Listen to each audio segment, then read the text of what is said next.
Let's make some noise. Come on. Thank you, Nick Foles, the patron saint of the final word here on the It's a Wrap Sports Network. What's going on, everybody? Welcome back to our first broadcast episode of our new week, the rare Tuesday night edition of the final word. It's debuting on the Tuesday nights, not necessarily what I want to do, but I have no choice because we got playoff hockey in Philadelphia, and yes, that's causing somewhat of a kerfufflement here at the network when it comes to trying to fit two post-game shows simultaneously in this show. I just don't have that kind of time on my hands and I don't think you want to see me, 3-4 hours a day. God knows I don't want to see me 3 to 4 hours a day. So we're trying to get these shows in where we can get them, but tonight's one of those rare occasions, one of two this week, that you're going to be able to see the final word here on the It's a Wrap Sports Network with your boy MattyB on the call. And I'm back, baby. And playoff hockey in Philly. That is obviously the lead story tonight. The Flyers are on their way to the playoffs for the first time since that ill-fated bubble trip back in 2020. They wrapped up their season tonight with the Flyers B team taking on the Montreal Canadiens that were in a divisional race, 2 points on the line that they desperately needed. And from the very outset of this hockey game, the Flyers the Flyers B team outskated the Montreal Canadiens, a team that's, 106 points, a upper echelon team in the East, in the Atlantic Division, all that, a Stanley Cup perennial, allegedly. I don't think they got a run in them. They got too many issues with the goaltending, and I don't really think they got it in them for a run. And they're a Canadian team. Canadian teams never win the Stanley Cups, so that they got that working against them as well. But the Flyer B team, that shuttle service was running 24/7 from Lehigh Valley down to Philadelphia over the past 24 hours. A massive amount of young players got the opportunity tonight. Oliver Bonk, boy, better late than never to see this guy show up, beset with injury all season long after I thought a longer than usual stint in the OHL. I don't know why they kept him where the hell was he? Played for the team, they were green and white, and they had a big old knight on the front of their jerseys. I forget. Anyway, him and Denver Barkey were teammates on that team, but makes his debut tonight in an auspicious way. 2 points, goal and assist, and obviously along with him and David Urich and Hunter McDonald. Who else? Who else got? Oh yeah, Tony Dick was back tonight in the roster. Who else was there? Jacob Gonchar, who we've talked about on this program multiple times. He's the rags to riches story. A kid that got an opportunity with a PTO contract with the Reading Royals. Wasn't drafted, wasn't signed, floated around some independent leagues around the North American hemisphere, signed a PTO, a player tryout contract with the Reading Royals about two and a half seasons ago, played his way into a professional deal with the Lehigh Valley Phantoms / Flyers last season, got an opportunity tonight up with the big team to show off what he can do. And again, as I said, the Flyers B team skated around the Canadiens. They were just on pucks really quick. Sam Ersson played well.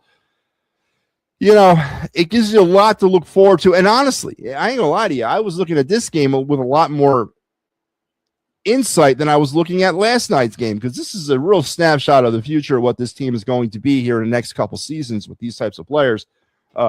Really proving their wear, because the Canadiens weren't resting anybody. They were going at this thing hard, and the Flyers just outplayed them. They outplayed them tonight, and that's a good sign for the future. So tonight, we are definitely talking playoff hockey, but I do want to get something straight. I did not think the Flyers were going to make the playoffs, and I don't know if it was I didn't think they were going to make it, or I necessarily did not want them to make it. And I'm going to explain that as I roll through the show. And what do the playoffs actually mean for a young team that is still rebuilding? And let's not lose sight of that. They are still rebuilding. What does this opportunity mean for them going forward into this rebuild? And is it all positive? Is it all positive ramifications for making the playoffs this year? And is reality about to crash down on them when we amp this thing up another level starting on Saturday or Monday, whenever they kick it off against Pittsburgh? So we're going to get into the Flyers. I'm very interested in hearing your opinions about it, and I do want to give some of mine. And of course, goddamn the Phillies, man. Oh, good Lord. They're going to blame Nola tonight, and he didn't pitch well. He labored bad, but again, the offense just didn't back him up. It's same old song and dance. It's become tiresome. It's become it's this whole notion of knowing this story. It's written already. We already know how this is going to work out. We already know these games. And that's why I think people's levels of frustrations are so amped up here in April. I mean, it's freaking April. We're 2 weeks into the season, and we're already wanting to fire the manager. And there's a side of the fan base, yes, I'm going to call the homers out, man, that says you don't know what you're talking about. Baseball's a marathon, not a sprint. Well, yeah, no kidding. And we're about 500, 600 games into this marathon with this manager and this team. I'm not taking the team off the hook either. So this April is definitely a different April. It's hitting a lot harder than any other April has. And if you're looking at MattyB's April tracker, like how I, look at a team coming out the gate to start the season, 500 is fine for me in April. I don't mind 500. And so far they're 6-6 in April. That's not terrible. It's not. They're one game under 500. They're 17 games in. That's not terrible to start the season, but it's different with this. It's different with this team. It's different with this running it back. Once again, fans were talking themselves into it. Nobody wanted it. Nobody wanted the Phillies to run this back in 2026, but we talked ourselves back into it in the offseason. We talked ourselves into accepting the re-signing of Kyle Schwarber. We talked ourselves into the re-signing of JT Realmuto. Right? We talked ourselves into really no offensive upgrades. Garcia is not an offensive upgrade. We talked ourselves into this core team returning in 2026, and we knew we shouldn't have. You knew you were going against your better judgment. You knew you were going against fate. You knew bringing back Rob Thompson for another year was not right. Hell, bringing back Dave Dombrowski for another year wasn't right. You knew it out there. But you let your Philly fandom shine through. And now here we sit 17 games in, and we want to burn down the stadium. Rightfully so. So we're going to get into that. As the Phillies lost tonight 10-4, we'll continue on the conversation if you want about that. Here on the program tonight, we are going to do our Day in Philadelphia Sports History. We are going to do our Of the Night segment. No card tonight. I didn't have time to put one together. Too much on my plate today. So we're going to try to hit all the segments, though, other than the card that we usually do. So let's check out. You guys are killing me right now. Adam says, hey, MattyB, what's going on? Em? How are you today, tonight, and this evening, this morning, whatever it is? Good evening, everybody. Good evening, Elephant. Star Wars firing off the top rope saying, please fire Rob Thompson. Yeah, I mean, that seems to be the sentiment. Day 5 here on the It's Rap Sports Network of the official Fire Rob Thompson watch. Apparently, the Phillies right out of their B team tonight as well. Well, it's funny, and I put something up on the internet a little earlier. There was another error tonight. Trey Turner, the exchange between, was it Meza and Turner? I don't know who the pitcher was. Was it Meza? He throws him a sinker ball down the second base after fielding a tapper back to the mound. Can't you just throw the ball? Why do you got to pitch the ball to the damn shortstop? Anyway, Turner drops the ball, commits the error. That's 14 errors in 17 games. But what do I see later on in that game? I see Otto Kemp patrolling left field. I see Otto Kemp running around left field again. 14 errors in 17 games. No one wants to explain that to me, or no one can explain that to me. But I can. It's lack of accountability. It's lack of the manager saying, I'm not accepting this. Someone's sitting, or multiple people are going to sit. Dylan Moore, go grab your glove. You're going to play first base or whatever. There's none of that happening on this baseball team. And that is sort of the layer underneath the April problem, right? On the surface, 6-6 in April, 8-9. It's not terrible to start the season. It is April. It's not terrible. But when you go one layer down and you start looking at all the problems that are festering under the surface for this team. The defense is dreadful. I've never seen a team so unequipped to start a season defensively than the Phillies have in 2026. The base running stuff is out of control, right? I've never seen this many errors or mental mistakes on the base pass through the first 2 weeks of the season ever in my 50 some odd years of watching this team. And then you go a little bit below the manager's inability to do anything drastic with this lineup or anything that makes any sense to the eyes with this lineup, right? Then you start getting more into what this really means to Phillies fans. And unfortunately, we're coming off as a bunch of lunatics on the national side because people just don't know. They don't know what we've dealt with for the past 5 years. They don't know that we already know the end of this story. This story has been written, and we're in April, and we still got to go 5.5 months to the end of this just to get back to a point where we were the year before, the year before, the year before. That's what I think is the most frustrating part about this. It's not that it's a marathon, not a sprint. Yeah, everybody knows that. Everybody understands what 162 games is. Everybody gets that. And yes, they will figure it out. They will pull themselves back out. But then they're going to go back in. They're going to go back out. They're going to go back in. It's going to be like the same thing. And we get to October, and it's the same thing. That's what's frustrating. If you change something now, and you know what? If you don't want to fire Sleepy Rob, fine. Whatever. I don't care. But then have the man change the lineup drastically. Something different is going to have to happen. And I'm not talking on the night-to-night basis, right? Not the day-to-day, the game. We know how this is going to play out. Phillies will probably score tomorrow. They'll score 3 runs tomorrow. Who's pitching? It's Lazaro. Phillies will win 3-2 tomorrow. They'll win 3-2 because they'll get a late hit. They'll get a late hit unexpectedly and probably come back from a 2-1 deficit in the 8th inning and win. You heard it here first, right?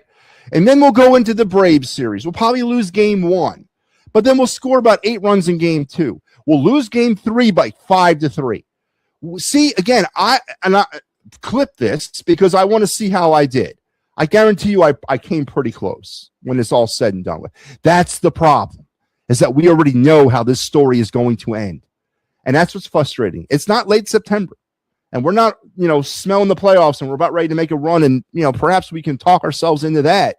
No, man, we're in late April, and we already know how this is going to end. And that's what's frustrating. And that's why firing the manager is deservedly at this particular moment in time. It is. Can't fire the team. You ain't going to be able to get rid of 26 players with these contracts. So the easiest thing to do, and the thing that will change, will elicit the most change, is going to be the voice coming out of that clubhouse. And right now, that voice is non-existent. The accountability on this team is non-existent. Certain players on this team feel that they can do whatever they want to do and not have to face any accountability towards it. And it's showing by their play on the field. It's not about the day-to-day for me. And we know this. It's not game-to-game anymore. I've stopped looking at this thing game-to-game. I was trying to do that. But 2 weeks in, I'm done. I'm done looking at this thing game-to-game. We already know how this is going to go. We just got to sit back and wait for it. That's the problem. I don't want to sit back and wait for it. I want something new. I want to change. I don't care if we lose 30 games in a row. If it's with Kyle Schwarber cleaning up, Justin Crawford leading off, so be it, right? So be it. At least we tried something.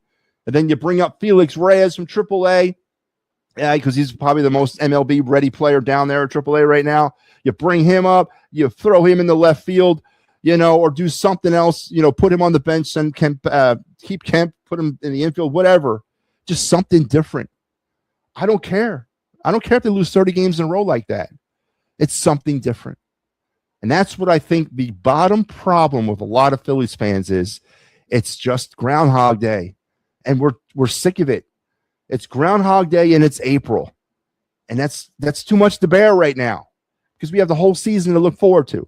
A very special season of baseball here in this city. The All-Star game, the draft, the Futures game, the lockout, all that's coming. And we want to take advantage of all that. Wheeler was not great tonight. He got touched up down in Double-A, man. They rocked him around a bit. I wonder what's next. I wonder if another rehab stint is in order. Hey, everyone, Joe Hal's up. Are the phone lines going to open? They will, I promise. Al says fire topper. Wow, Al's saying fire topper. Ooh, man. Wow. It's April. Battle of Pennsylvania Flyers mode activated. Playoff mode activated. Pride rivalry and everything on the line. Flyers and Penguins. Who's taking it? I'll reserve my predictions for a little bit later on. But again, we're gonna one of our storylines tonight is, what do the playoffs really mean for a young team that's rebuilding? On display tonight, the Flyers B team, as I mentioned, skated circles around a Montreal Canadian team that was playing their starters, their A team. They were looking for points. And they skated around them, right? And that was a great thing to see. Absolutely. And it was so great that it got me thinking for the future. That's what making the playoffs on a negative side of things means, right? Now we're out of the lottery. We're no longer a lottery team. Man, we're going to be the bottom echelon of the draft this year. For a team that's rebuilding, that's significant, especially with the situation in the free agent market with players that are not necessarily fitting the Flyers age group as far as turning this franchise around, where your only really choice here is to get better through the draft or through trade. The Flyers are not going to be picking on the bottom side of that draft. Is that what a rebuilding team needs to do? So again, these are some of the things I want to throw out there. You don't want to start a marathon by twisting your ankle. And it's not even about that anymore. Elephant, man, it's not. I don't want to hear it anymore. I don't want to hear that it's only April and the numbers will improve. Yeah, well, they absolutely will. I mean, I can show you 3 years worth of stat lines here. I can show you game trackers from 2022 on. And guess what? There's a lot of synchronization with some of these things. Yeah, the numbers will go up. As a matter of fact, the RISP has gone up from 216 to 264 over the past 2 games because of what? 8 for 14 the other night, 2 for 6 tonight. I mean, that makes those numbers go up. But we know that that's not what it's going to be. And 206 is not what it is either. It's going to settle in around that 245 mark. That's what they are, right? That's what they are. But that's the problem. That's what they are. And I was in fear of this starting the season out. I went into the offseason saying, I understand that they can't blow it up. I get it. Harper's got to stay. He's got to be here. Turner's got to be here. Schwarber didn't have to be here. JT didn't have to be here. But I went in with an open mind to say, you know what? There's certain things this team can and cannot do in the free agent market. There's certain teams this team can and cannot do in the offseason.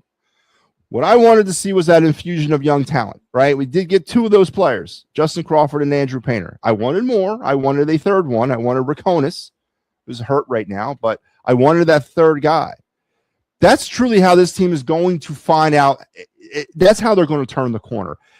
It's not coming through a blockbuster trade. Nobody's trading for Kyle Schwarber, Trey Turner, or Bryce Harper. Nobody in their right mind is taking on that money. That's a reality check for everyone to kind of wrap their heads around. The only way this is going to change is if you infuse the youth. I'm talking 3 to 4 more guys come on up from Lehigh Valley or Double-A, wherever you want to pull them from. You got to bring them up, right? And the other way you're going to change it, you're going to fire the manager. You're going to fire the guy that's so stuck in his goddamn ways that he cannot even see that regardless of what the numbers tell you, regardless of what the analytics tell you, there is no place in this 3D galaxy that we live in that Kyle Schwarber should not be batting fourth. That's really the problem here. I made this statement a few days ago. Justin Crawford will never lead off with this baseball team. And I will die on the hill. 100% die on that hill. And there's only one reason why Justin Crawford will never lead off. Because it will force Rob Thompson to have to move Kyle Schwarber into the middle of the lineup. And that's not going to happen. It has got nothing to do with what baseball tells you or what the feel of the game tells you or even what analytics will tell him at this point. Justin Crawford's not a 9-hole hitter. He's a leadoff guy, and he will be eventually.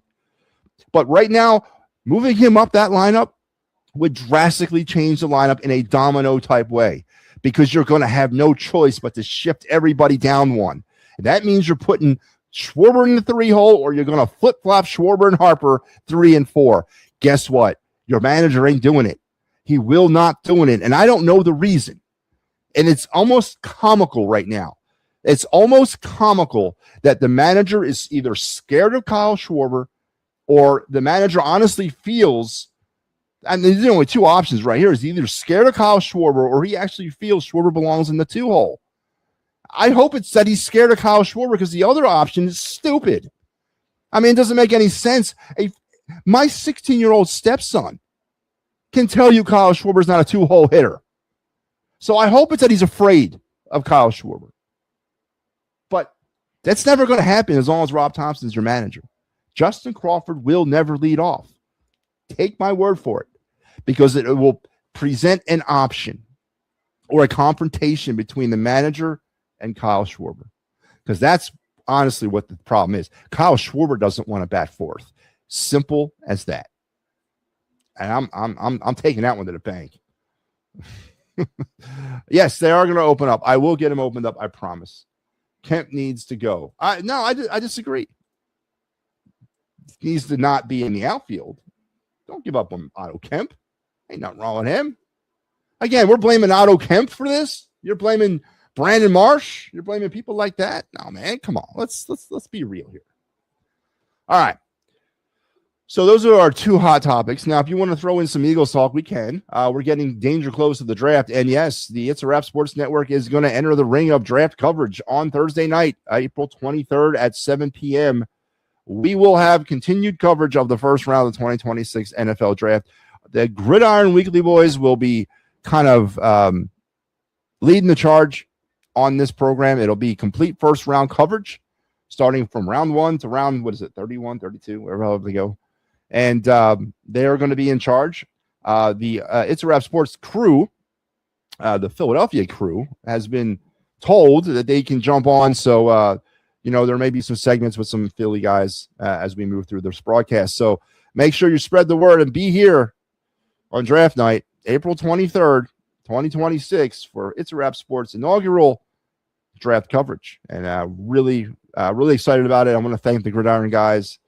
I called them on Saturday and I said, hey, what do you guys think? They had a little powwow. They got back to me a couple of days ago, or yesterday it was, and said they were on board. So I'm really, really excited about it, and cannot wait for that. Here's what's happening on this network here for the rest of your week. We're into Tuesday, our busy night. We had a busy night tonight. And I'm pulling up the anchor leg with the final word. Tomorrow you're going to have me back on the Fightins Finals. I got you for the rubber match with the Cubs, and then the Pittsburgh Sports Desk at 8 on Thursday. It'll just be me doing the final word. No post game stuff. Friday it'll be the Philly Friday Frenzy and the Fightins Final twofer with Big Al. Saturday we're going to have the best of the week of It's a Wrap Sports and the post game Phillies Braves, and of course there is a TBD in there. I believe the NHL is going to release the schedule for the playoffs probably Friday, seeing how the regular season does not end till Thursday.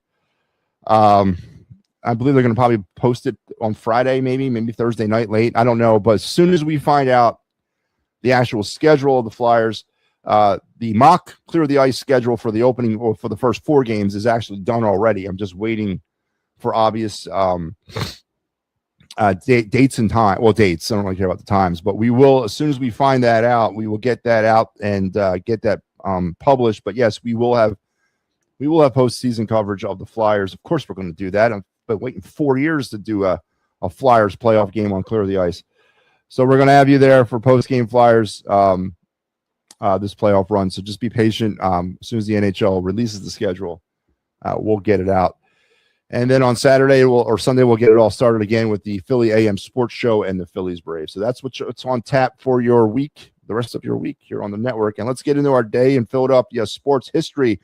So let's strap in, strap on, strap up, keep your head, hands, and feet inside the car at all times. This was a very bad day, a very solemn day, a day that I'll never forget. Back in 2009, of course, this was the day that Harry Kalas, Hall of Fame voice of the Phillies, died of a heart disease on this day. A tremendously popular TV and radio analyst for the Phils for almost 40 years, actually began his broadcast career with the Houston Astros from 65 to 70. And while Philadelphia fans love to mimic Callis is out of here and everything else that he would say, his original signature long ball catchphrase was, "That ball is astro orbit." It doesn't have the same kind of hit to it, but yes, obviously a bad day for all of the city of Philadelphia today. In 2009, Harry Callis died in the broadcast booth getting ready to do a Phillies Nationals game. And I never forget where I was. Yeah, I think all of us will have that Harry Callis I knew where I was moment when we heard the news.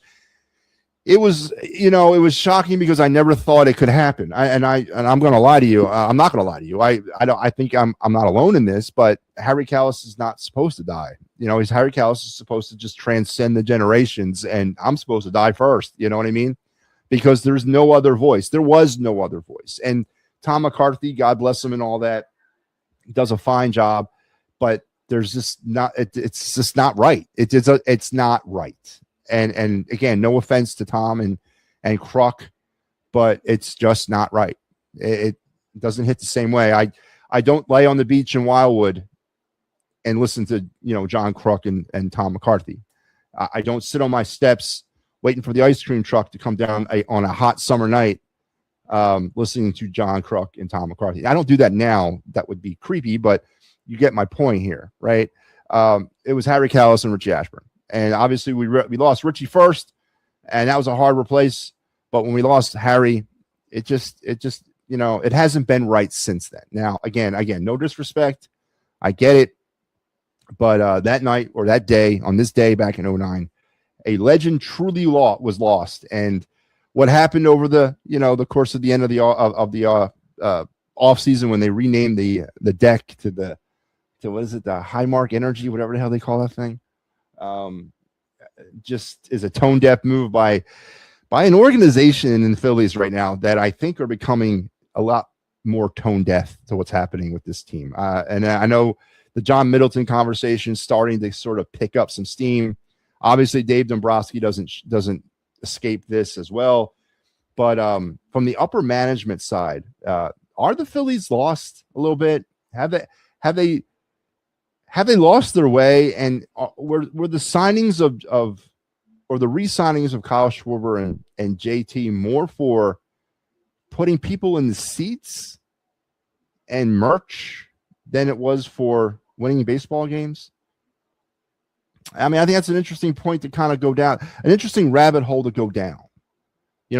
Was it the best interest of the team on the field to bring back those players, or was it to the best interest of the team in the wallet to bring back those players? So I'm starting to believe the Phillies organization is a little tone deaf, and I'm not liking that either, because that's the last thing we need to deal with is an organization that's lost the pulse of the fans. But on this day back in 2009, Harry Callis left us, and I played every game. Every time I do the Titans final, and I'm going to get dinged on it, and I know I'm going to get sued eventually, but I play it every time the Phillies win, and when I'm hosting the post game is the Harry Callis High Hopes, taken from guys, for some of you real Phillies fans out there who've watched that segment or watched that clip. I'd love to hear where you think that was taken from, because that was an actual very special moment in Phillies history where he sang that song. And yes, it was inside the clubhouse. It was inside the locker room. And there's some players there that are very visible that you can probably date. But if somebody can give me the where do they think that clip was taken from? I'd be very impressed to see if anybody can figure that out, because I definitely know where it was from. But on this day in 2009, we lost Harry Callis, and it was an absolute shame. So, all right, let's go, and I'll get let's get the phone lines open. Again, Flyers are on the table. I guess that's probably what we'll lead off with tonight. Flyers and Phillies are obviously on the table. Eagles are definitely on the table. Did the Sixers even play in this town anymore? Whatever. If you want to talk about Sixers, we can. All that stuff is on the table. So please feel free. Jump on in. All right. Phone lines are open. You guys know the drill. You just click on the link. It'll put you backstage, and we'll go from there. So I guess we can talk with some Flyers. It is very good. Listen, and I said it last night when I was on the Titans final. And I know Mike had the call. And I know he said he wanted me to hang around and take, a victory lap for the Clear of the Ice show. It wasn't about that. But trust me, there was a sense of gratification and, reward that I felt personally after enduring those last 4 seasons that we got to the playoffs this year. And absolutely, we've stuck with this team. We were there at the back end of Chuck Fletcher. Oh, actually, yeah, Chuck Fletcher's last season is when we started the show, and we endured a lot. And yeah, there was a personal form of gratification when they got to the playoffs that I felt, not only for just me, but for all the guys that have toiled around with Clear of the Ice over the years. Pat Bernard, Big Sal, Sal G, Mike, Al, all those guys that really put in their time on the program over 4 years. It wasn't easy, man. It wasn't easy on nights, especially. Oh man, it just wasn't easy some nights to come on and give the best you could and pull clips and break goals down. When they're losing 9-3, it wasn't easy a lot. And last night when they clinched, it definitely felt great. And I'm very happy for the Flyers, and I'm very happy for the organization. And what I saw tonight, as I said, impressed me more than what I saw from last night, because that's a glimpse of what the future of this team could be. But as a whole, I'm very happy for the Flyers. And as we get ready to face the Penguins, yeah, I mean, that's good TV. And it's great for the organization to get the Penguins in the first round. It's great for an opportunity to catch Crosby on the other side of his career, because they may shock the Penguins a little bit. I don't know if they have enough to take the Penguins out in 7, but they are going to shock the Penguins, especially if they continue to play like they've been playing over the course of the last 2 weeks. They're going to skate past the Penguins if the Penguins are not careful. But I think it's a great matchup for the city. It's a great matchup for Flyers fans. It's a great matchup for getting people back into the fray a little bit when it comes to this team and getting them excited again for Flyers hockey.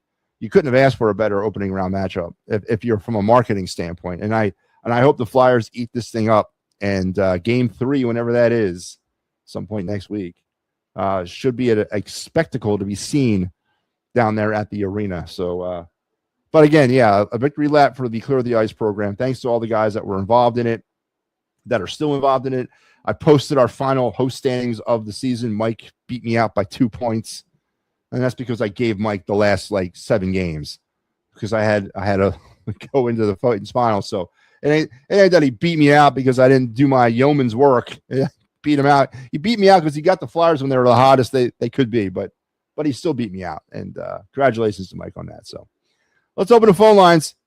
Joe Hale, how you doing? Good. Can I take a guess first before? Was it 93?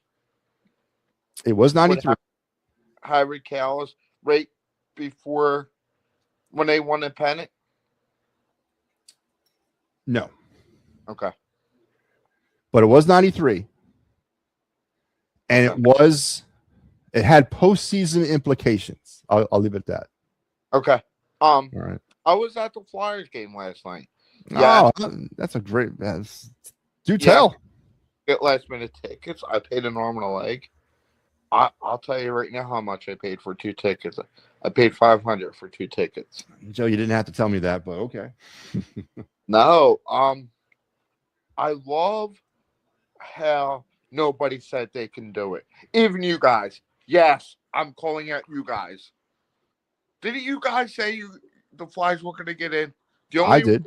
I said it. The only person that said they were going to get in is who? Mike Lira. Yeah, but he's a homer, dude. He's going to say the Eagles are going to win the Super Bowl. He's going to say the Phillies are going to win. The matter of fact, did he say the Phillies? No, he didn't. But listen, no. Okay, Joe, hang on, man. He's a homer, man. Homers, that's what homers do. Yep. You know? Yeah. And Mike knows he's a homer. I'm not insulting Mike. Everybody said it's going to be Saturday for this. I have a feel. My gut feeling is it's going to be Sunday at 1 o'clock. I don't know about that. I don't have any inside knowledge about it, but I have a feeling it just screams Saturday afternoon to me for some odd reason. We're gonna find out during Who plays Thursday? The early game at 7:00 game on ESPN. Listen, there's actually not that many. There's mostly late games on Thursday. Let me see real quick. I have it right here. They're going to announce it on Thursday. So Thursday, you got the Blues and the Mammoth at 7:30. You got the Ducks and Predators at 8. Everything else is at 8. Yeah, it's all like 7. It's one 7:30 game, and the rest of them are 8 and beyond. They're going to announce it at 7:00. Well, they may not be able to. Because there's teams playing on Thursday that are in the playoffs, and you know, I don't know if they'll do that. I mean, they may have to wait until these games are over, Joe. I mean, I just out of travel considerations for some of these teams. The Colorado's in the playoffs, Edmonton's going to the playoffs, LA's going to the playoffs.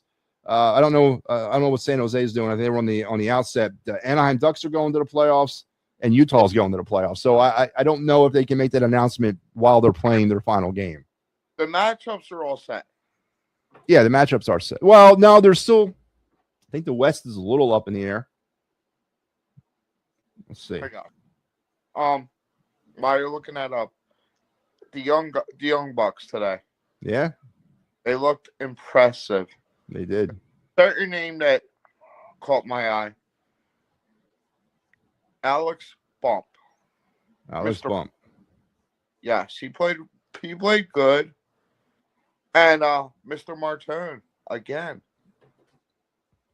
What is it? 6 out of 7 games? Yeah. What about Oliver Bonk? What about Oliver Bonk? 2 points. What about McDonald?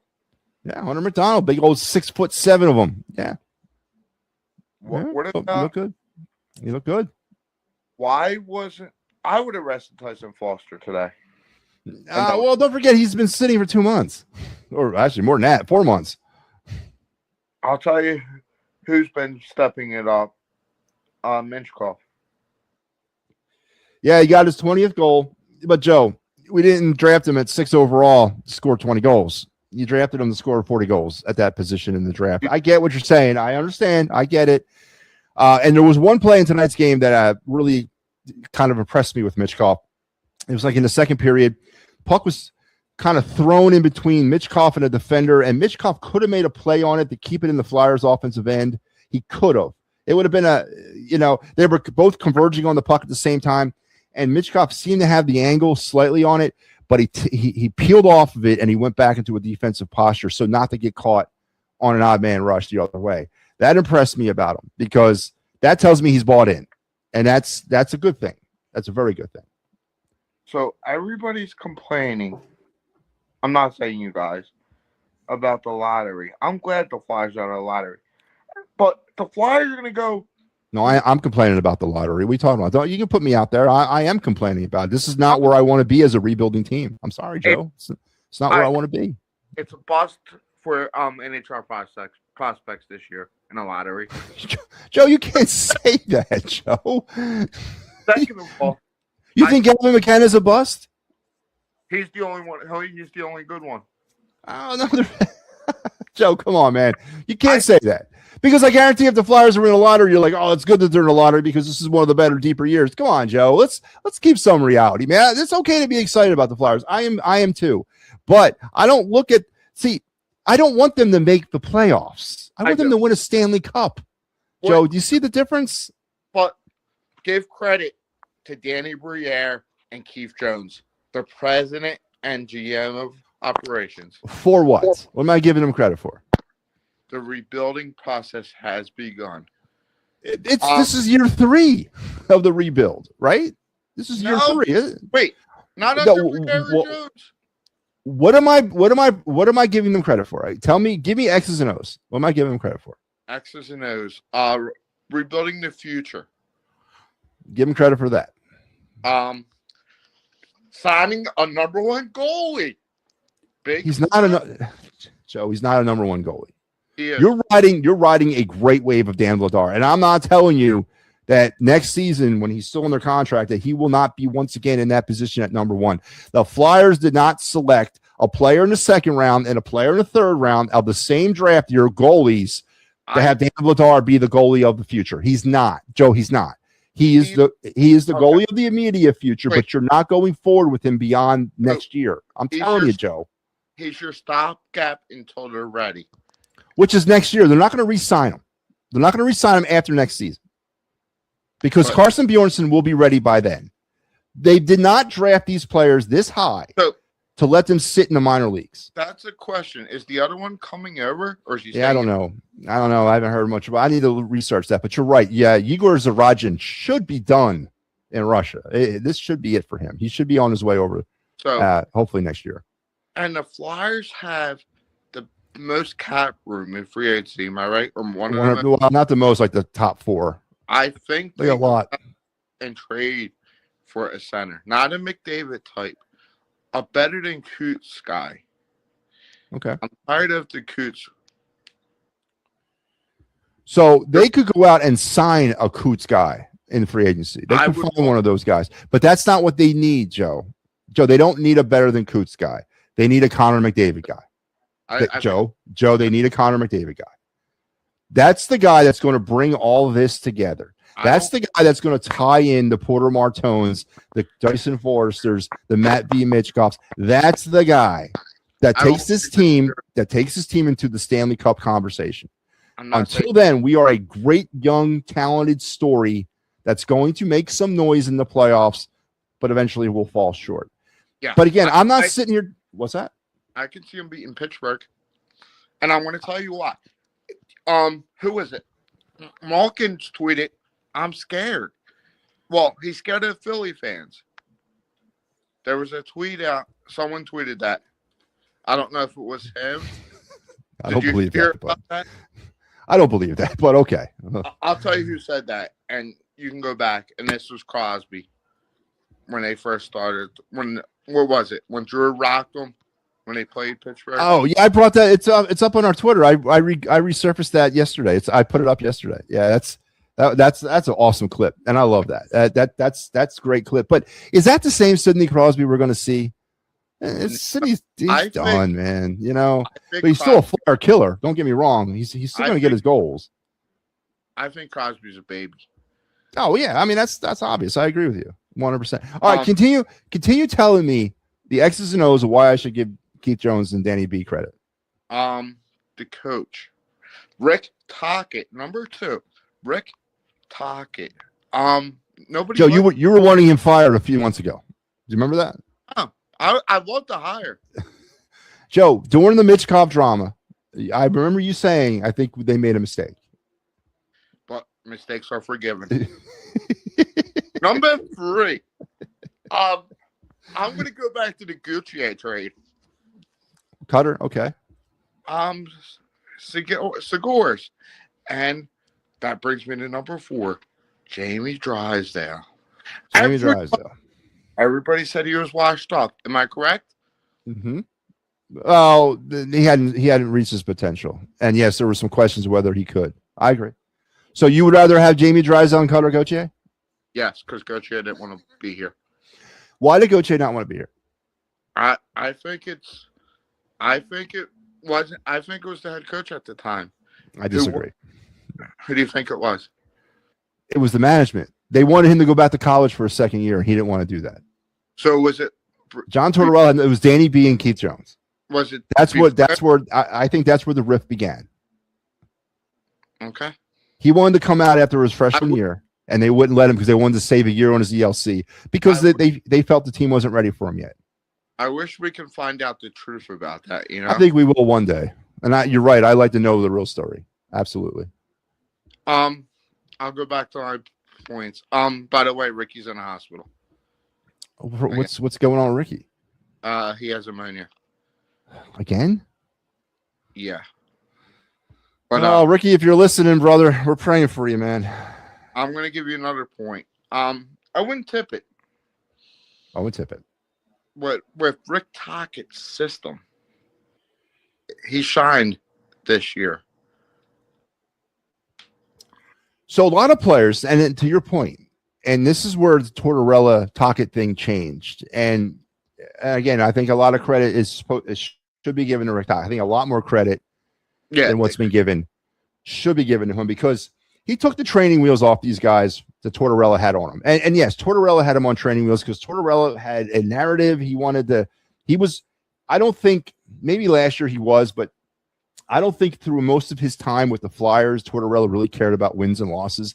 He cared about building pros.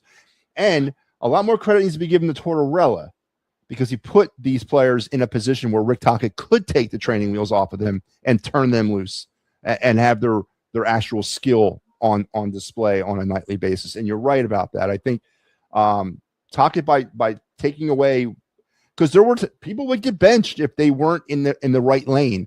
People were getting benched if they missed a pass and if they weren't where they were supposed to be. 100%. Morgan Frost, Joel Farabee, Sean Couturier, Mitch Kopp, the name, just 4 of players that suffered the wrath of John Tortorella not following the system. 100% agree with you there. And Tocchet removed those training wheels and said, go make plays. And you're right. I think it definitely worked. So my next question is, does Danny B win the Executive of the Year? Would you be surprised? No, I think the guy out in Utah is going to win it. Man. Is it? It's not Verbeek. Who is out in Utah? I know who the coach is. Is it Hacks? The GM. No, the GM out in Utah. Oh, it's not David Fletcher. That was a mistake. No, it's not him. It's Utah Mammoth GM. Let me see. Who is the GM? So if that doesn't happen, is Tocchet win Coach of the Year? If you had a vote, would you vote for him? For the Jack Adams Award for the Coach of the Year? Well, Tocchett's won that before. He's definitely got a history with it. He's going to be in the top 3. Would I vote for him? Yeah, 98 points. Yeah, can't shake a stick at that. So I would look at that. Yeah. 2012, right? 2017. I read something about 2012. No, that can't be right. You might be right. 2012. It ain't 2017. Yeah, they barely got in the playoffs that year. With the shootout with Bush with the New York Rangers. Yeah, wasn't that the Stanley Cup year? Wasn't it the year they went to the finals? 10? Yeah, it was when COVID with no fans. Yeah. No, it was 2010. Boucher. Yeah, 2010. There was fans there. 2020 was with no fans. So it's been, 8 years since they made the playoffs? 5. All right. 1920 was the last time they got in. Okay. And that was in the bubble. And they made it to the Eastern Conference Finals. Yes. No, they lost the Islanders. No, and then they went to the Cup a year before that. So did you hear the story? I follow Chris Pronger on Twitter. Did you hear the story? He was drunk before every game. No, I did not hear that. Is that why is that where the concussions are coming from? Yeah. Wow. He's an awesome dude. He lives in Jersey still. Mm-hmm. Yeah. Cherry Hill. Yeah, he's a pretty cool dude. All-time Flyer. He should be his name up on the bleachers in the Westside Center. Name one of the bars after him. That would be sweet. The Chris Pronger Hospitality Suite. I'll let you go, but I want to say one thing. I think the Sixers should sell the team. Absolutely, 100% agree. And actually sell the team to somebody who wants to move them out of Philadelphia, put in for a lottery for an expansion team, and let's start over again. Because we got the WNBA, we got the girls coming. Yeah, let's all put our chips on around them. Honestly, the NBA. Well, it's not even worth my time to talk about it, but I will entertain it. No Phillies talk tonight, Joe. You want to gloss over that? Yes. When is Zach Pop back? I have no idea why. Because he's better than what they furnished. And what's up with Keller? What's up with who? The guy that they signed from Chicago. Who's that? The bullpen piece, Keller. Max Keller. Oh, Brad Keller. What about him? Yeah, he got touched up tonight a little bit, didn't he? Yeah. Yeah. I don't know, man. Listen, but Joe, I maintain the pitching is not my problem with this team. It really isn't. They're talented enough to where they can. I mean, you're not going to get great pitching every night, and you're not going to get great hitting every night either. But you're getting nothing from the offense right now. This offense stinks. if he fires Thompson, right? Does Preston become his bench coach? Preston Manning is the GM. I don't think they move him down into the dugout. And can he do both? Maybe. I don't want him. Listen, he's done really good with the minor league development. Let's leave him in that position.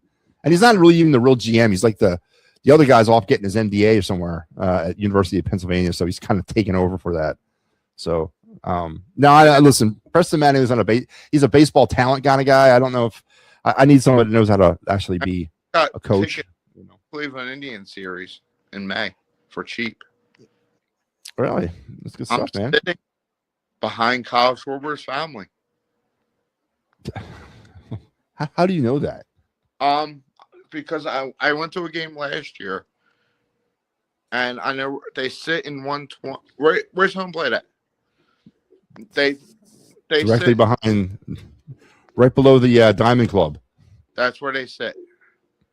Okay. Yeah. All right. Well, say hey for me. Tell them to like and subscribe to the It's Rap Sports Network. Hey, give me some. Wait, can I do it? I'll print out some pictures. Go ahead, Joe. Just be careful, all right, man. Don't get me arrested or anything. I'll post them on the polls in Philly. No, I don't mind that. Yeah, absolutely. I should start doing that, man. I should send people out and start doing that just send my minions out to do that for me. All right, Joe. Listen, we'll talk Thursday, man. I'll be back Thursday night, all right? Yep. All right, Joe Hale. Always colorful Joe Hale. To the Flyers point, you mentioned the youngsters. So the Flyers tonight decided to sit Couturier, Risto, Sanheim, Dvorak, Vladar, Konechny, Tippett, Zegras, York, Drysdale, and Grabenkin. They sat them, and they brought up the school bus, let's call it what it is, from Lehigh Valley. Wilson, who else?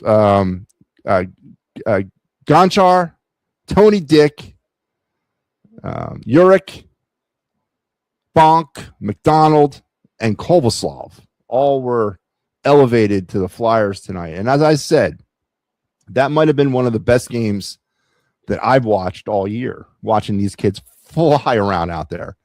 And I don't know if the Canadians were, obviously, I don't think the Canadians were ready for that. I thought they were thinking that the Flyers were, obviously sitting people, and as any team would have in this situation.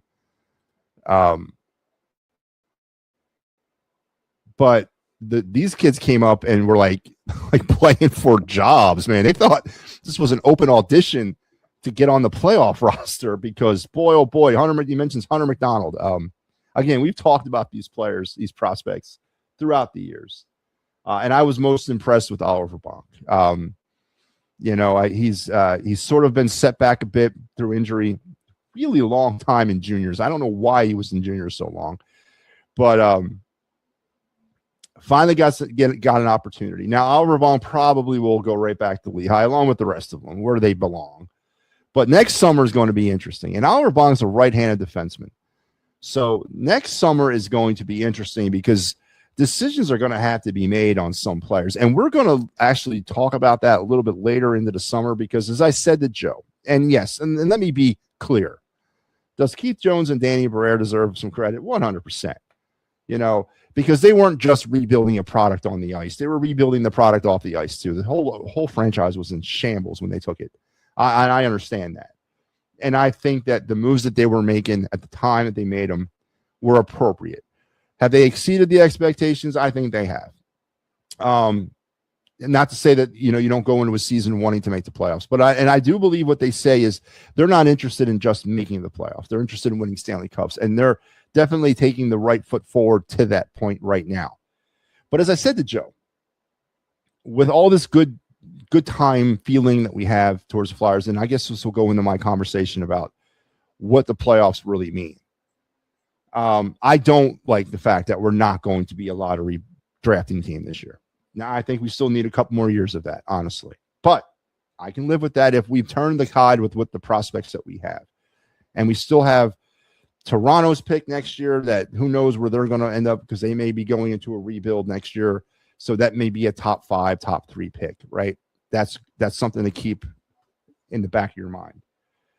But what I want is more pieces to this puzzle. And this summer, regardless of how this ride ends, if it ends with a first round exit or a first round advancement, or God forbid a trip to the finals, the battle John Tortorella and the Las Vegas Knights, which would be awesome if that was the case.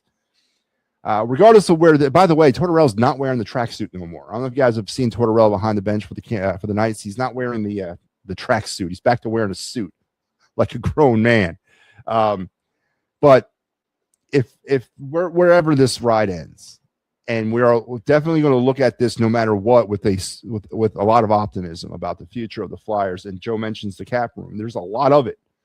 They've gotten out from underneath just about every bad contract that they were sort of saddled with. And I mean all of them. I'm talking Brzalov, Ellis, Provorov, Hayes. I mean, just about all those contracts are gone starting this summer. All they got currently is their current contracts to deal with. And that's a great thing, right? But there doesn't seem to really be the player in that draft or in that free agent class that's going to put them over the top. There's some complementary pieces, some more veteran pieces there that they could add potentially to go along with the depth here that they have and the role players they have, because we don't have a true centerman yet. And that's something you can't not address. They're not going to win a Stanley Cup unless they find a true centerman. And yes, that true centerman is the Connor McDavid type. Joe said he doesn't want the Connor McDavid type. Joe, if you don't want the Connor McDavid type, then you don't want a Stanley Cup. That's just the reality of how this is going to work out. There's just way too much talent in this league for this young Flyer team in this level that they're going to hit to try to overtake Carolina, Tampa. I mean, if they can get to that point, everybody else below that is beatable. The Penguins are beatable. Montreal, I think, is beatable. Boston is beatable. But when you get up to Tampa and Carolina, I don't know. I don't think they're beatable in a 7-game series. Don't forget, it's 7 games. It ain't 1, it's 7. And that's just the reality of it. And that's okay to have that reality because that's just where they're at. This rebuild is not done. I hope people don't think that we have arrived and this is the group going forward that what they're going to win cups with. It's not. There's more work to be done. There needs to be a true centerman here. And that has to happen through trade because the Flyers aren't going to find one of those guys out in the free agent market. They're not. He's not there. I've looked, right? I've mentioned the John LeClair moment before, and you know what that is. That's the moment where, back in 94, Bobby Clark with a good young team anchored by Eric Lindros just couldn't seem to get out of their own way. They started the season off 2-7-1 in a strike-shortened year. They only had like 60 games to play that year. They were 2-7-1. Clark had to do something to upset the apple cart. He had to subtract to add or add to subtract. So he pulls off the John LeClair trade. He sends his most popular offensive player, not named Eric Lindros, which was Mark Recchi, sends him to the Montreal Canadiens for John LeClair and Eric Desjardins. What happens from that point forward is history. John LeClair goes from a 25-goal scorer to a 50-goal scorer. Eric Desjardins becomes one of the greatest centermen or greatest defensemen in Flyers history. They anchor a period of about 10 years of dominant hockey by the Flyers. Danny B needs to have that trade. He needs to have that trade in order to tie all this together. And there's 2 trades that we're going to talk about later on. I already have them mocked up. I already know who they are. I already have my people there that we'll talk about this summer that would, for me, classify as the John LeClair trade for the Flyers. People that would come in here and would bring this thing and pull it all together and elevate the Flyers into that next level. Because until those players get here, and yes, we're going to develop Porter Martone. And are we talking about Porter Martone 10 years from now saying he's that guy? Potentially, yes. But Porter Martone standing next to that guy centerman makes Porter Martone good, much better now and helps his development, a la John LeClaire standing next to Eric Lindros. So that trade still has to happen if the Flyers want to be a perennial Stanley Cup competitor. This is great. If the Flyers had not gotten into the playoffs this year, they would have been the first team in franchise history to not make the playoffs for 6 years. That would have been catastrophic. They put their finger in the hole of the dam, and now we can kind of move forward with this. And I am 100% on board. It's going to be a great series against the Penguins. There's a formula for me, I think, for the Flyers to win this series, and there's a formula for them to lose. And we'll talk about that later on. But it's a winnable series. Pittsburgh's old.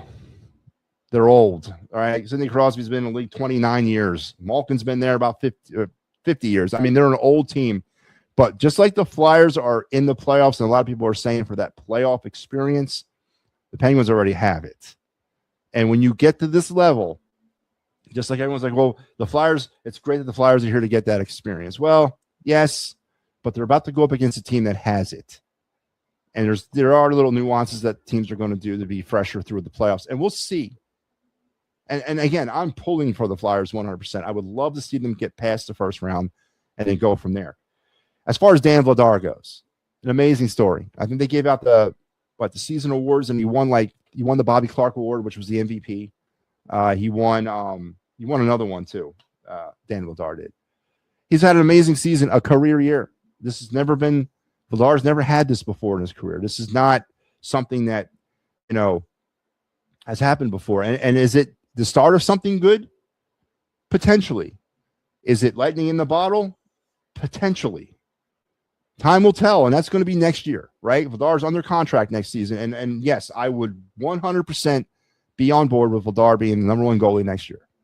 He's under contract, and if he has a similar season to this year, maybe we have something there. But I also default back to what I said to Joe. The Flyers did not draft a goalie in the second round and in the third round in 2023 to have these kids sit in the minors, right? That didn't happen. They didn't invest that high draft capital on those two goalies to have them sit down in the minor leagues, or one in Russia and the one in Lehigh. They're going to get their chance because the team invested a lot of capital in them. That's just business, and it's going to happen that way.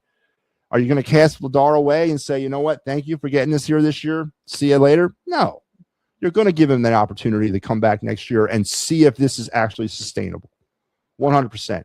But you're also going to probably mix in Carson Bjornsson next year. He's going to probably be the primary backup because Erson's a free agent, and there's no way you're going to talk me into re-signing Sam Erson. They're going to probably turn it over to Bjornsson. He's going to be your primary backup to Vladar, and they're going to see where they have with this kid. Because Vladar's going to want to get really paid if he is the answer, and he does have a similar season next year. He's going to want to get really paid, but we'll cross those bridges when we get there. Dan Vladar's been a great story, and the Flyers are where they are right now in principle because of his play throughout this season. 100%, I'll give you that. For at least this year, the goaltending situation has been solved by the Flyers. But it's not. Is it about this year then? Again, is this the trappings of making the playoffs? Are we now going to start believing that Dan Vladar is the long-term option? Maybe he is. I don't know. But does it cloud our judgment a little bit? Does it cloud the judgment that some players that are currently on this team need to be traded in order to get to that next level? Would it break somebody's heart if an Owen Tippett or Tyson Forrester was flipped in a deal this summer to bring back a potentially franchise player? That's what I don't want to see happen to the Flyer fan base or to the Philadelphia sports fan base in general, because that's the only thing the Flyers have left right now. That's the only card they can play to elevate this rebuild to that next level. And if Danny B, the shrewd GM, executive of the year, potentially that he is, he knows that too. He knows some eggs are going to have to break. Maybe he doesn't do it this summer. Maybe he rides it another year. I don't know. But it's getting hard to justify the fact that we don't have a true centerman in on this team. It's getting really hard to justify that. And Danny knows, Keith Jones know, they're former players. They know they're not winning a cup without that guy. So that trade is going to happen at some point. I don't know when or who, but some of these fan favorites of this season. Now, am I talking Porter Martone? No. Am I talking a MattyB and Mitchkoff? No. Am I talking a Tyson Forrester? Probably not. But there's going to be a player or two that we all love and that we're hitching our wagon to that has to be part of a trade that brings back our John LeClair. There has to be, or we're never going to get above this level. And getting to the playoffs, it's not the end state. It's the beginning. So don't get clouded by it. Enjoy the ride for what it is, but remember there's work to be done. There's eggs to be broken. There's new players to bring here. There's some stones to be unturned. And we got to keep going forward. And it might be a very upsetting offseason for some Flyers fans. And when they hear X got traded to somewhere for Y, P, R, and Q. But that's the only card Danny B has left to play. Now, once you bring in that guy, then you can flip the free agent market and say, you know what? Let me bring in this veteran centerman to anchor this stuff, to kind of complement the young players, the franchise guy, and now this guy. That could happen. Absolutely. There's players out there that fit that mold. But as far as players that are going to turn this thing around and propel them and keep the core of this team as it is intact, that player is not in free agency, folks. He's not there. Now, could he be there next year? Maybe. I don't know. But you have a chance to strike right now hot. There's some property on this team right now that could probably be flipped at an all-time high value. Those names are Owen Tibbett. Those names are Travis Konechny. Those names are, Ristolainen. Those names are players like that. They could be flipped right now to bring back that player because their stock has gone way up. We just can't lose sight of that. This is not done. This is one step above where we were last year. That's all it is. There's a whole mountain to climb. So that's kind of where I meant about the playoffs. What does it really mean for the Flyers and for the Flyer fan base going forward? It's a great moment to enjoy it. It's a great moment to see it. And again, tonight, to me, was the best moment of it all. Watching the B team skate around the Montreal Canadiens. That was fun. And, the Hunter McDonald's and the Oliver Bonks and the players like that are going to hopefully be wearing orange and black here very soon. Definitely gives you some warm and fuzzy, but there's a lot more work to be done. And don't be upset when your favorite Flyer gets sent in a trade to bring back a franchise player, because that has to happen. That has to happen at some point in order to get the Flyers to that next level. Search your feelings. You know it to be true. And we'll see how that turns out this summer. So that's my Flyers take. Let's go back to the phone lines. Papernick, what's up, man? Yo, what up, Matty? Can you hear me? I can. Yo, how you doing, man? Here, take this. Take this. How about you? Take this. This is good. Oh, sorry about that, Matty. No, I'm having a conversation with you, and my son's asking me something. Listen, the Phillies, yeah. I'm just going to leave it like that. This pitching staff is going to – I've told you, it all hinges on Nola. And he ain't pitching – he's pitching good, but he's not pitching good enough. He's not pitching up to the money he's getting paid. Oh, yeah. The offense ain't showing up. Offense is terrible. So, I mean, listen, here's why I don't want no excuses. Paul Skeene gets no run support, and he wins 2 Cy Young Awards. Yeah. No, I agree. I'm not giving him any excuses. No, I'm not talking about you. Anybody in general, like $2 million, and he can't put a team on his back.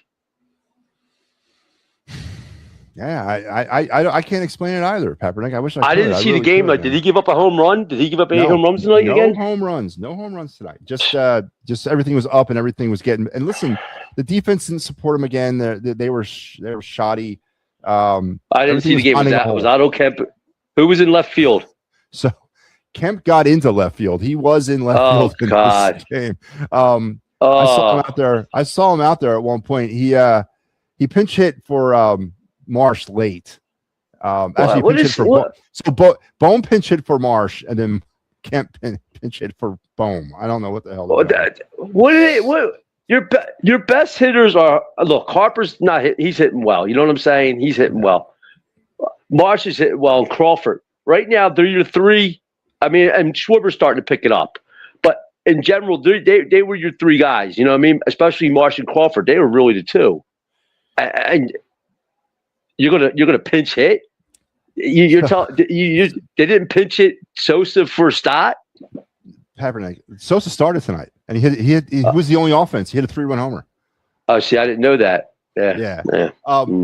So the Marsh was batting in the 5-hole, and he was pinch hit for Bohm, who then in turn was pinch hit for Kemp. They need to fire Robbie. They need to fire the 5-hole hitter, Kaepernick. Do you think Robbie's trying to get fired? Hoping he gets fired so he can just get I don't think he wants to resign. Do you think he just wants him to say, look, we're going to make Don the manager and just relieve him, and it'd just be like this big relief to him? I think Rob Thompson believes in what he's doing. I think he's tied into that binder. He is so tied into what analytics are telling him that it's going to work. It's going to work. Eventually, it's going to work. I don't think he's trying to. I think he believes in what he's doing, and that's scary. You know, all I know is I heard, from people, on other shows, that it's no big deal that the Phillies are only two games out of first place. The Braves don't have two starting pitchers. I can't even say the other guy's name, and they're in first place. They went up. The Phillies are 2.5 games back now. The Marlins are in second. Yeah, the Phillies are tied with the Nationals. And the Phillies got the Braves this weekend. The Phillies actually have 6 games on hand against the Braves over the next 2 weeks. So it's going to be interesting. How bad are the Phillies when you got more talent than the Nationals and you're the same record of them right now? You got Kemp running around and is not hitting the ball. Why he moved Garcia? Garcia he bat fourth tonight, right? Yeah. Just leave him there. Look, just leave him there. The reason why is the guy that's his spot in the lineup. He's a 4, 5, or 6. You got to leave him at 4 because Bomb's a better 5, 6, I think, or 2 or 7, whatever. He's not at 4. So just leave Garcia there. Well, JT was in the 6th hole tonight. And he was 2 for 4. JT's batting 286. He's starting to hit. Okay. I don't have a problem with JT. I don't want to see JT 4th. Oh, no. Keep him in 6. See, you got to have Garcia 4th for one reason. The guy's got multiple years of 30-plus home runs. He can protect Harper a little bit. Pitchers ain't going to fear Marsh. Except when John Kruk made a statement the other night when Marsh hit a home run. The other day, he said that, do you know how big Marsh is and how strong he is? You don't even know how strong he is. What? Yeah, we can't run the bases and he can't play defense. I mean, come on. Kruk's starting to piss me off too a little bit with his homer takes, man. I'm really getting kind of tired of this. Marsh ain't a 4th hitter in the lineup. He's probably he's probably a 6th or 7th, but they're going to bat him 5th because you have to do that. Well, what about the obvious guy? What about the obvious guy, Kaepernick? The guy that should be batting 4th that we just are now so programmed that we don't even mention his name anymore. We're glancing right. Yeah, we're just go right over him because we're so brainwashed by this idiot manager who refuses to bat him in the 4-hole. It's a phenomenon here. It's a psychological phenomenon that we don't even talk about Schwarber in the 4-hole anymore. What about Robbie? What he said in the offseason that he would switch them to bump Harper to number 2. I have no problem with Harper number 2. Harper can. I've said it before. He can run the bases well. You know what I mean? He can hit. He can hit up there. he hits for average. I mean, put him behind. Put Schwarber at 3. Why not? Let's put Schwarber at 4. Well, you know what I mean. But that's not going to happen. That's my point. That's my point, Peppernick. That's my point. That's how bad we've gotten at with this manager. We're starting to believe his own BS. We're actually in line with his own BS now. Look, in a real world, Crawford, Turner, Harper, Schwarber, Garcia. That should be your top 5. Right there. Everybody else sees that. Why can't the manager? Okay. And look, even if you don't want to put Crawford up there, it should be Turner, Baum, Harper, Crawford. That's all. Baum's a number 2 hitter. He's a 2, a 6, 7, 8 hitter. That's what he is. He's and you have on this team as a 2 hitter. I'll tell you right now. Yeah. You know what? It was funny when whoever was batting second, I think it was Turner at the time or Schwarber, one of them. JT batted second, he hit well second. Baum batted second, he hit well second. Castellanos batted second and hit well second. And what did Robbie do? He shit them all out to the end of the lineup. I think JT's a decent number 2 because he can run the base as well. Yeah. See, that's what you got. See, this is where Robbie don't have the feel. You got guys in Crawford and Turner. If they get on base together, the havoc they cause, pitchers will pitch different to these other guys because you got guys on base. You don't want to have them stealing. Even if it's just one of them. It's just Robbie don't connect in Robbie's brain because it's like you said, it's the book. He can't go. He can't stray away from that. The Phillies through 17 games have 9 stolen bases. 9.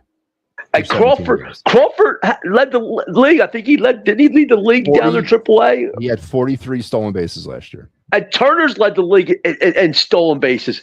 What's that tell you? They don't run anybody. And when they do, they screw it up. I mean, the other night when Marsh was stealing allegedly on a 3-1 count, I thought it was a hit and run personally. I don't think that was if that was an all-out steal, then Marsh needs to be benched because you got to look behind you and see what's going on with the it's so.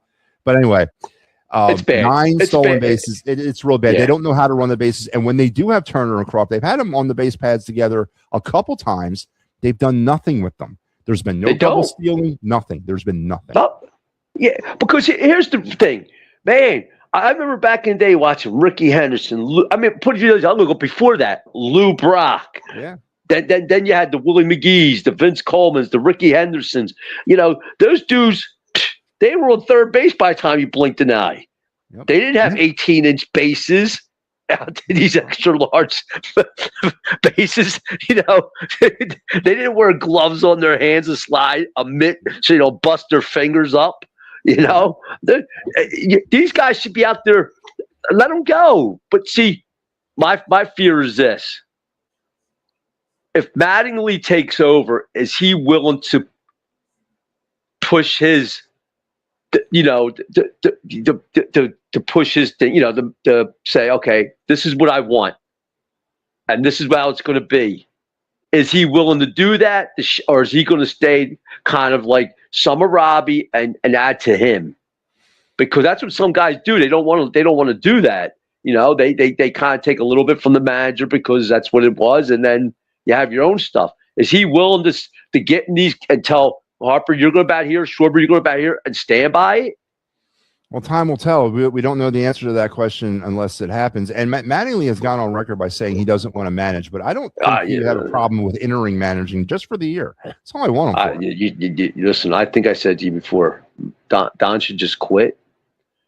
And then you're going to have either Caleb or whatever his name is, or Dusty Watham or whoever. God. I mean, I'll tell you right now, people laugh at me when I say this. I know he's 80 years old in Larry Boa. You'd have a heart attack in the dugout. Yeah, but here's the thing. But here's the thing. But okay, how's this? If Don don't want it, you got Dusty Baker out there. You got Bruce Bochy out there. Go talk to one of them. Giants. Bochy He's working for him. He's upstairs. Yeah. Yes, he's working. That don't mean he can't get lured out of there. I mean, I think you said, could you see Dusty walking into the locker room with the toothpick, chopping down on it, and these dudes looking at him like, And the thing is, I think didn't Bryce win an MVP under him? He did. Yep. Young when he was he broke in with them. Yeah. Yeah. Yeah. So I mean, he knows him, and this is why I tell people all the time. This is not a team that needs a first-year manager. They need a veteran manager, it's a veteran team that can put that can put these guys in their places. A young manager will not do that. I agree, and there was a situation. Listen to this, Papernick. So the Cubs tonight started a pitcher named Martin. He pitched 1 inning, and then they went to the bullpen in the second inning. And they read that guy for 6 innings. See, this is what analytics is doing to the game. It's killing the game, man. It was not a bullpen game. It was a strategic move by the Cubs, by what's his name, Craig Counsell, to get them through the first inning. And then they put in another guy, Ray, who pitched 6 innings. Well, some other team did that against the Phillies, and then the Phillies how about this? Supposedly Painter had a migraine, and then it went away, and then he could pitch in the second inning. Third inning. Third inning. Yeah. I think that was a lot of BS. Yeah. Like, now you're going to get the kid coming out of the bullpen? Yeah. I don't understand what analytics is doing to this game. I really don't. And it sucks because Kruk said it in the telecast tonight. Can you imagine telling Steve Carlton, hey, we're taking you out after the first inning because analytics tells me I need to put a right-hander in? What do you think Steve Carlton would have done? Well, how's this? Can you see going out there and tell Steve? How about this? Going out and tell Steve Carlton it's the 5th inning. You threw 70 pitches. Okay. You're coming out with the lead. Yeah. Or how about John? Exactly. Wait a minute. How about guys that might want to fight you? John Denny, Nolan Ryan. Could you see going out to Nolan Ryan and saying, "Look, Nolan, you're done. You're done. 70 pitches. Yeah. You're done." I mean, listen. I get it, but there's been more arm injuries because these guys ain't stretching them right. They're not getting the innings. They're coming out of the bullpen. I mean, it's just that Painter thing. What they should have done. I wouldn't have put Painter in. He had a migraine. Let it go. I know he pitched well, and he did. I think it was planned. There's no way. I don't know how they allowed that. They kind of stretched him out a little bit longer in the game. He went to the 7th inning, so yeah, they kind of stretched him out a bit. Yeah. Well, I mean, he pitched 5 innings, so I mean, it's the same thing, right? I mean, it's 5 innings. Deeper into the game, though. You know what I mean? He went deeper. Yeah, into the game. I mean, well, let him go deeper in the game anyway. I wonder if it's a new thing now. I wonder if this is what we'll be seeing. We'll be seeing the bullpen starting the game, and then the starter comes in around the 3rd inning. I wonder if that's what they're going to start doing. Well, they just that. That's a good point, you know.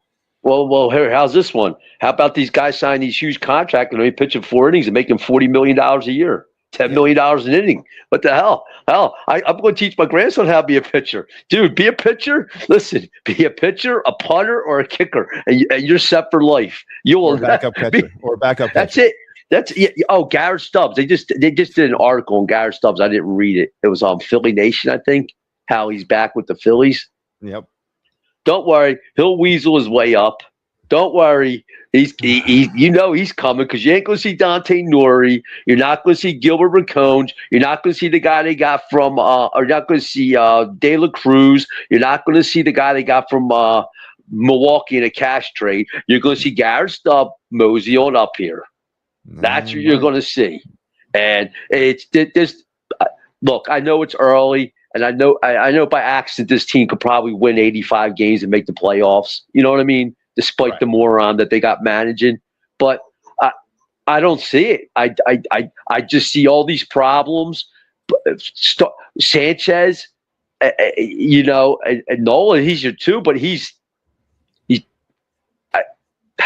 I just can't wrap my head around to say he's pitching well because he's not pitching well enough to win. Yeah. Because I'll go back to Paul Skeens. You give Paul Skeens 2 runs, normally you're winning a game. What's he making? $500,000 a year? Yeah. $750,000. He's making more than that, but he's not making nearly as what he's going to make. You know what I'm saying. Right. I mean, these guys are. This guy, listen. Walker's only the number 4 because he's making $20 million. Yeah. That's the only reason why he's in there. He needs to go to the bullpen. He needs to be the long relief for an inning or two. That's it. Nola, when Wheeler comes back, he would be my number 4. And Painter 5, Luzardo 3. Go to Wheeler, Sanchez, Luzardo, Nola, Painter. Bump them down. Do something. I mean, maybe Dave can work some magic. I mean, they sucked up the money with Castellanos. Maybe there's a team that's willing to take on a Nola. He's not old, you know. Yeah. I mean, they got to figure this. You know why this team's in trouble? These 7, 10, 11, 13-year contracts that are guaranteed. There's this dummy didn't put a loophole in there like they did with Soto and they did with Bobby what's it called, Bo Bichette, where you can get out after 2-3 years if shit ain't going right. They're stuck with them. We're stuck. Yeah. We're stuck with Schwarber for the next 4 years, and if Harper somehow starts to go down, he can't even go to DH. No, because Schwarber's there. I mean, if there's a silver lining to this, I mean, I don't know if it's really a silver lining. The Phillies actually might get more in a trade for Schwarber than a Harper. Yeah, because he's a DH. And he can hit you 40 home runs a year. Yeah. No, that might be their silver lining. That might be their golden goose to trade. Then maybe because they have a first baseman down there. You know more about the AAA. I heard they got a decent first baseman in AAA, or is it AA, a young kid. They got Arun Escobar. Arun Escobar is the second. They got Dylan Campbell. He's down in AA. There's a big one. There's a big kid down there. They're saying he's a big first baseman. Yeah, tall. It's Dylan Campbell. I don't think he's on the top 30 prospect list, but okay. But he's eons away from. Is he right or left-handed? He's a lefty. Elephant in the Room says Felix Reyes. Reyes is a left fielder or an outfielder. He's in AAA. He's major league ready to come on up. But first base wise, I don't know. You got Buckhalter. He's a big kid, about 6'8", but he's down in I think he's in Jersey Shore. So they got some players sprinkled around, but nobody's like MLB ready right now, first base wise. But yeah, I mean, listen, Papernick, it's a situation. Papernick, I'm going to let you go, man. I got to cut. Yeah. But okay. It was. What do you want again? So I know. Thursday night. I'll be back Thursday night. Thursday night. Okay. All right, Matt. You have a good night and everything, because I just got home from work. All right. Take care, Papernick. All right, Michael Papernick. Yeah, there's some first basemen scattered throughout the system, but there's nobody really that's, I said Buckhalter, Campbell. I think he's first baseman. Escobar plays second, but interesting point that I brought up. And it started. I am gonna cut the show short tonight. We're not gonna do the other of the night, but this latest trend tonight. The Cubs started with a reliever. Who went 2 innings or pitched an inning, and then they brought in their starter. What are the chances? Listen to me. What are the chances that this is a new thing now, that they're going to start doing this? They're going to start bringing in the relievers to pitch first, to get them to the 3rd inning, and then go to the starter. I mean, with the DH, you don't have to worry about batting the pitcher anymore. You don't have to worry about a pinch hitting situation. What do you think the odds are that this is a new thing with analytics? They're going to start the game off with a relief pitcher, let him go 3 innings if he can, and then go to the starter in the 3rd inning, so the starter can pitch out until the 7th or 8th. I mean, I wonder what the odds of that happening are. And are we seeing another friggin' trend the wrong way? Can the Flyers have a taxi squad for players? They have a 28-man roster, and it's a 23-man game day roster. So that's the taxi squad, whatever, the 5 players there. Players these days might be so soft for fired up. Oh, I 100% agree. And Boa, I don't know if Boa would survive, man. He'd have a heart attack.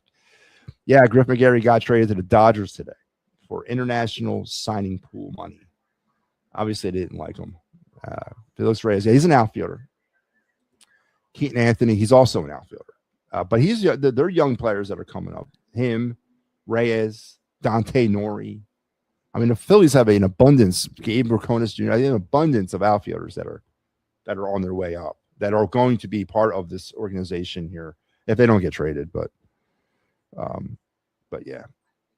All right. So listen, we are going to cut it short. I will save the other night segment for Thursday night. I can't keep falling behind on this because I'm running out of time to go over these draft pick prospects. But actually, you know what? She's asleep. Let me let's do the other night real quick. Here we go.